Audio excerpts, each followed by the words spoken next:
Hi guys, welcome. Today is July 27th and we are going to do a garden tour.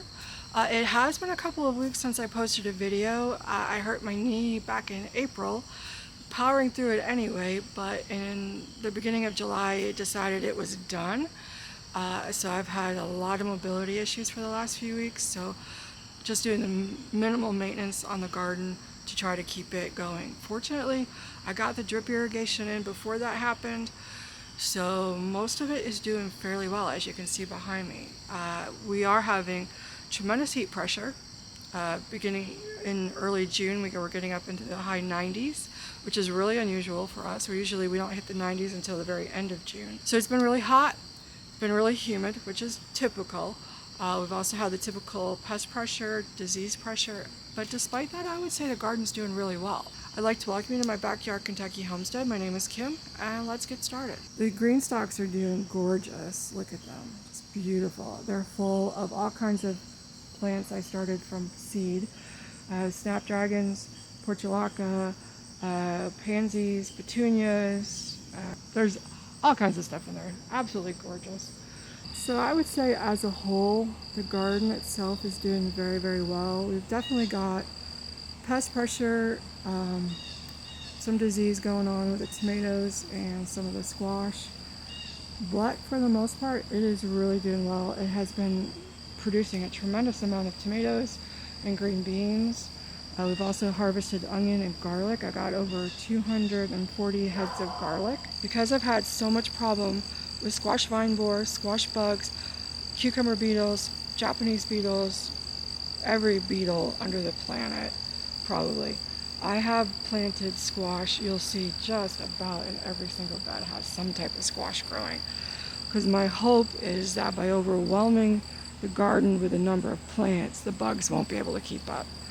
It may be working, but we'll see what we have to harvest here in a minute. We have some beautiful Bright Lights Cosmos. Bees absolutely love these. The bumblebees will just sleep on these overnight. It's really funny. And then in this bed we have some of our fall tomatoes. Also some dahlias. It looks like there's some Mexican heather back there. And then there's some calendula back there. So we've got 3 tomato plants. We've also got some volunteer potatoes that I apparently missed. There's some in here and some of the bed over there. So in this bed I probably have my biggest onions. Yep. Pretty good size. So that's the biggest onion that I've done so far, and it's flopped over. So what you want to look for with onions is that when the neck softens and it flops over, then they're ready to pick. They're not going to grow anymore. We need to put this in a cool, ventilated area where it'll dry off. And I'll show you some of the onions that I've already done that with, and I'm going to be trimming those up later today. Beautiful set of dahlias. Absolutely beautiful flowers.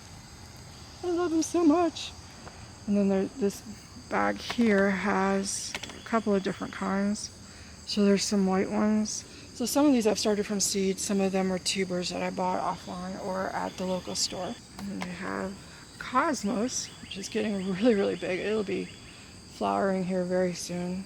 This was started from seed. This is the side flower bed up near the house. There's one in front of the patio, and then there's this one. We have oak leaf hydrangea, some more of that dark pink Gara, which is just going to town.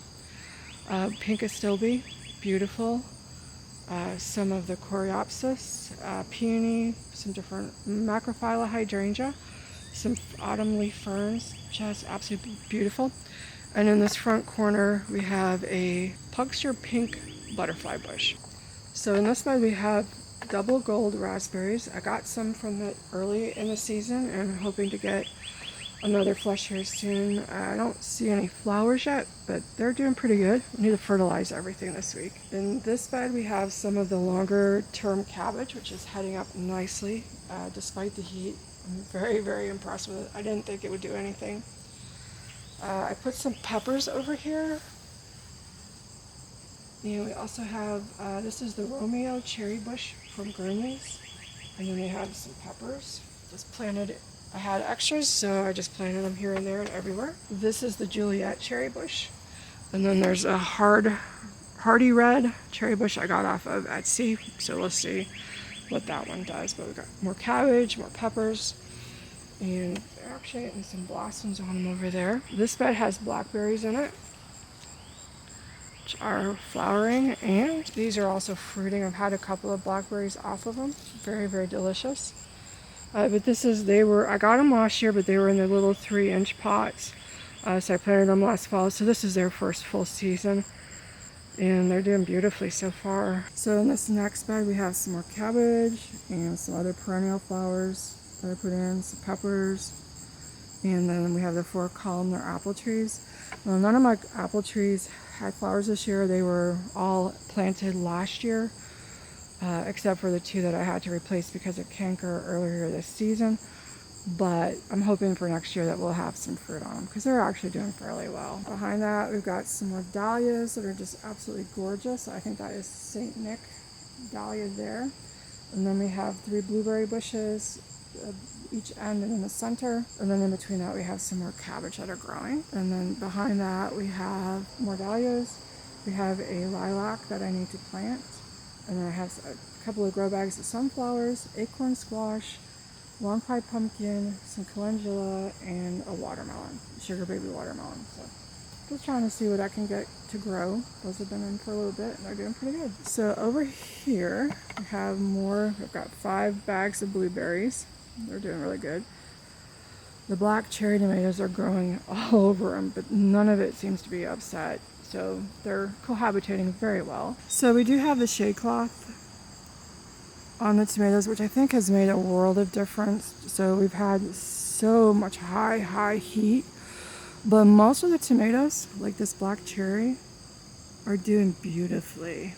They're absolutely loaded with tomatoes. I've already harvested a ton of them, but I do have a couple I think I'm going to go ahead and pull today that are showing quite a bit of blight on them. So I think I'm going to take some of those out. But for the most part, they're doing really well. And I do have basil down there in between, which has done a really good job at keeping the tomato hornworms out. Got a tomato ready to be picked back there. Here we have, oh, it's actually looking a little bit better. I have a zucchini squash, which has been having a lot of issues. I've gotten a couple of squash off of it. It's had quite a bit of flowers, but they're mostly male flowers. But it does look to have some good growth on it. So I'm just going to leave that go. Hopefully it will recover and make some squash. Here we have drying beans. So there's 6 different types of beans. I think some of them ended up being pole beans, and I just didn't realize that, or they weren't. Maybe I've had quite a few seeds this year that were not what the package said. So it's possible that they just got mixed up. But these are absolutely loaded with beans. So we're going to let these completely dry out so the plants will die back and the pods will dry, and then we'll be able to pick those. But yeah, just absolutely loaded with beans throughout. And here's one of my, wasn't what was supposed to be in the packet seed. I did not throw tomato seeds in here. I threw what I thought were flower seeds in here, and I got like 3 or 4 different tomato plants. So we'll see what they are. All right, so in this bed we have a new decoration. So apparently I missed a couple of the potatoes when I harvested my January planting, because we have 3 more growing here, and then there's another one on the far side. So I'm apparently, you miss potatoes when you dig them. I have my fall determinate tomatoes here. I've got several different kinds of Napoli, Roma, Best Boy, I think. So there's several. There's 1, 2, 3, 4, 5. Actually, wow, it looks like there's more potatoes growing. Holy cow. Yay, but not planned. And then another squash, trying to get ahead of the beetles. At the very end of that bed, I have some leeks, and it looks like more potatoes growing along next to the squash. So there you go. So here we have the candy roaster, North Georgia candy roaster squash. It's a winter squash. I had 4 of them growing. 3 of them got hit really hard with a squash vine borer. But we do have 1 squash I'm hoping will ripen. The squash vine borer is just a menace. There is something called surround. It's like a very fine clay powder that you mix with water and you can spray on your squash. It's something that I'm gonna use next year. We had so much rain this season that it just really wasn't usable. But I'm gonna try it next year. You just have to respray it after each rainstorm or as the plant grows. But it creates a very fine clay surface on all of the leaves and stems, and it makes it more difficult and less hospitable for the vine borer to actually land there and lay eggs and whatever. I tried inserting BT with a needle into the squash and I didn't really find that to be successful, but it may have already been too late at that point. So in this bed we have all of our hot peppers. So we have some Jedi jalapeno. That's ready to be picked. Beautiful pepper. We have serranos. We have some okra along the back edge. These are one of the items that I did not get what I was supposed to with some of them. The mulatto Asano pepper turned out to be, looked like a shishito pepper. And then there's just a couple of other ones that did not turn out to be what they were supposed to be. Okay. You have okra around the edge and the back of the pepper beds.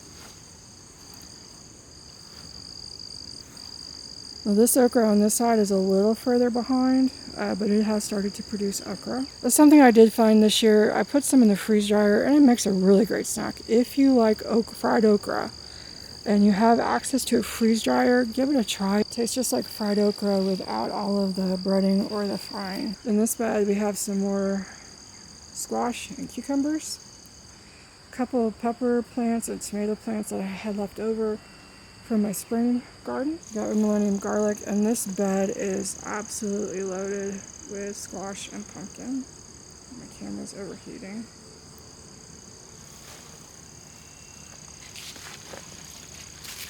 So again, I'm just trying to overwhelm the system. I got a white Valencia pumpkin on the back end. This is the white pumpkin.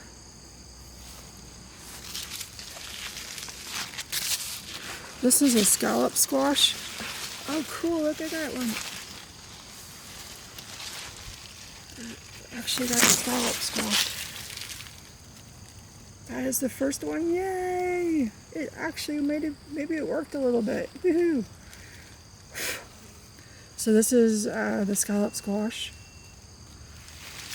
And these are looking so far pretty good. This is a Valencia white pumpkin. And it looks like it's grown all over the place.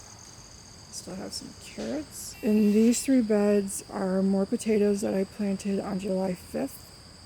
I had harvested the April 20th planting and revitalized the dirt and put more potatoes in there. So in this bed we have some of the cabbage from the springtime. This is red acre cabbage, and then we have a couple of pumpkins and squash. We have some more okra. Some of it is ready to be picked and some of it is probably past usability. We have some carrots, some more flowers. We started from seed. We have some more cucumbers and a baby bear pumpkin. Hopefully we'll get some pumpkins off of that. Got a peach tree. Don't remember what this is, but it's something I started from seed. It's beautiful, just absolutely gorgeous. And then we have trying to do grapes, not doing so good. I may have to restart that next year. This is the 3rd bed of indeterminate tomatoes, and they are full sun for the most part, but they're doing pretty good considering. We're getting some blight. but given where we are in the season, that's not surprising, but everything is absolutely loaded with tomatoes. Over here we have 3 big pots of drying beans. This is a purple whole bean, which is just setting flower. We've got pinto or kidney beans, and then lima beans over there. And these 2 are really loaded. Another peach tree. This one did have 2 peaches on it, but they fell off. So no peaches this year, but hopefully next year we'll get some. We have some really, really tall okra plants over here.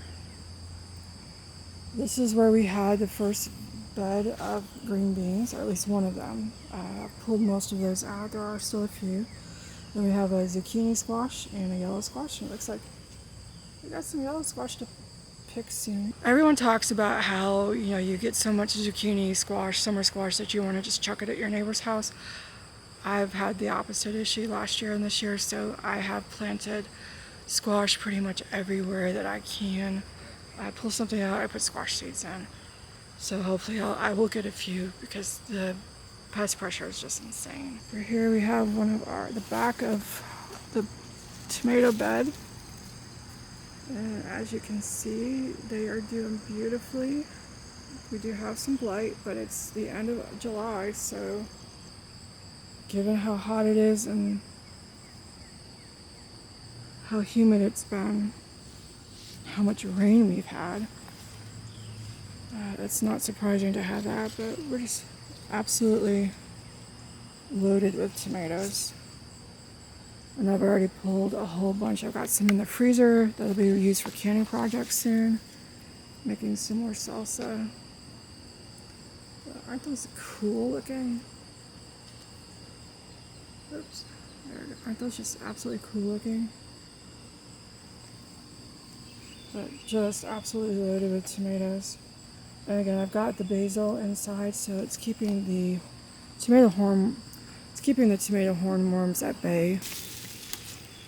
So this one has a little bit more blight, so I'll take a little bit closer look at that. It has only a couple of really big tomatoes on it.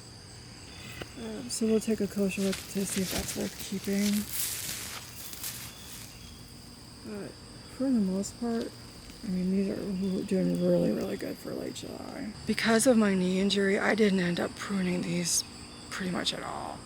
So I was going to try to keep them to 2 or 3 liters, and they're just doing their thing. I just couldn't keep up with it this year. But so far, we're doing good. I'm really actually very, very happy and impressed with what we've got so far. On this side, not so much. We've got a major aphid issue on the okra. I did get some ladybugs from Nature's Good Guys. I released those a couple days ago, and they're either on the wrong leaves, the wrong plants, or they left. And there's seriously a smorgasbord of aphids here, so I think my ladybugs need to go back to school. But we do have okra ready to pick. Peppers are putting on new buds or fruit. Some more okra. Another okra that is too big. Some tomatoes. Those are gorgeous. Those mostly are the miniature teddy bear sunflowers. And then on this side we have the miniature sunspot sunflowers, which are just going crazy. This pepper bed is my sweet pepper since this one spot. And I've got some jalapenos to pick. Just freeze dried a whole tray of those I can use later. And these are got more flowers on them. Some fruit. These are the habanada peppers. They are just about ready to be picked.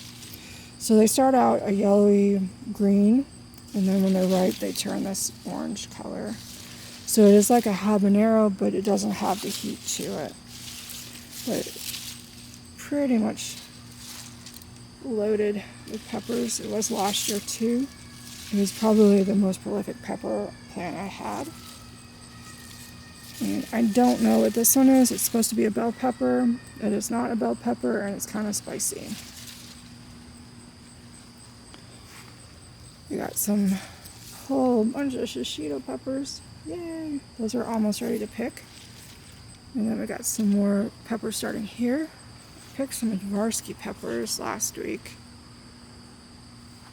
And this is the back of the other tomato bed.